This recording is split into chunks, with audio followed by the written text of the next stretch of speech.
नमस्कार। आज हम लोग कुछ वर्तमान में जैसी जीवन शैली हो गई है उसके विषय में बातचीत करेंगे। मुख्यतः एक पक्ष की तरफ आपका ध्यान आकर्षित करना चाहूँगा, लेकिन उसके पहले थोड़ा-सा हम अपनी संस्कृति के बारे में बात करें। भारतवर्ष की संस्कृति बहुत पुरानी है और उसमें कुछ प्रथाएँ जो हैं हम लोगों ने जीवन में अपनाई हैं, जो कि धर्म से भी जुड़ी हुई हैं। जैसे उपवास करना, जिसमें हम समय-समय पर कम खाना या बिल्कुल नहीं खाना, कम पानी पीना या बिल्कुल निर्जल व्रत करना, इसको अपने जीवन में सम्मिलित करते हैं। इसी तरह से एक और क्रिया होती है जिसको कम लोग जानते हैं, वो है कायाकल्प, जिसमें हम एक ही प्रकार का भोजन लगातार लेते हैं 1 दिन के लिए, 2 दिन के लिए, हफ्ते के लिए। ये किस लिए करा जाता है? ताकि जो है हमारे शरीर में जो लगातार खाना जाता है या कोई भी और चीज़ जाती है, उससे जो विकार हमारे शरीर में जाता है, उसको हम निकाल सकें। और इसके जो लाभ हैं, उसके बारे में मुझे कहने की आवश्यकता नहीं है। वो विज्ञान ने भी प्रमाणित करे हैं कि उपवास से, व्रत करने से, इनसे हमको लाभ होता है। हमारे शरीर के विकार निकलते हैं और हमारा स्वास्थ्य अच्छा होता है।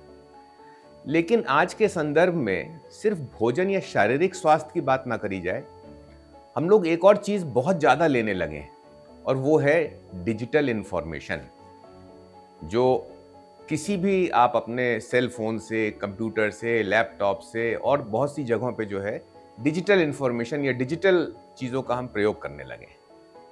और उसमें जो है लगातार हम लोग बहुत सारी इन्फॉर्मेशन हमारे मस्तिष्क में जाती है। दूसरी चीज़ है कि आजकल जीवन जितना तेज हो गया है, तीव्र गति का हो गया, उसमें हर चीज़ हमको जल्दी चाहिए। प्रोंटो अमेरिकन एक वर्ड होता है, प्रोंटो, अभी, इसी वक्त, जल्दी। तो आप देखिए कि पहले चिट्ठी के बजाय अब ईमेल आ गई है। ये एक उदाहरण है।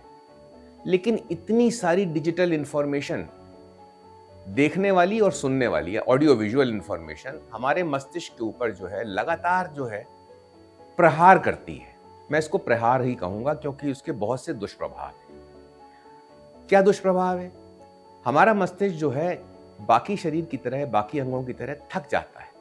लगातार इस पे अगर हम कुछ डिजिटल चलाते रहें तो मस्तिष्क थक जाता है और इसके दुष्प्रभाव शारीरिक भी होते हैं, मानसिक भी होते हैं। शारीरिक प्रभाव यह है कि हम लगातार एक ही मुद्रा में बैठे हुए हैं, कंप्यूटर पे या लैपटॉप पे, सर ऐसे करे हुए। आप तो स्कूटर पे चलाते, लोग बाग ऐसे करके चलाते रहते हैं, तो हमारे शरीर की जो मुद्रा है उसमें दुष्प्रभाव पड़ता है। दूसरे, मानसिक रूप से जब मस्तिष्क थक जाएगा तो आपका जो ध्यान करने की आपकी शक्ति है वो शिथिल हो जाती है। आप 2-4 मिनट से ज्यादा किसी भी चीज पर ध्यान नहीं दे पाते, एकाग्रता से कोई भी काम नहीं कर पाते और आपको हर चीज जल्दी करने की आदत हो जाती है। तो एक किसी भी विषय की समीक्षा करके, सोच समझ के उसके विषय में निर्णय लेने की क्षमता कम होती चली जाती है। हमारा ध्यान ही नहीं रह पाता किसी चीज पे 2-4 मिनट से ज्यादा।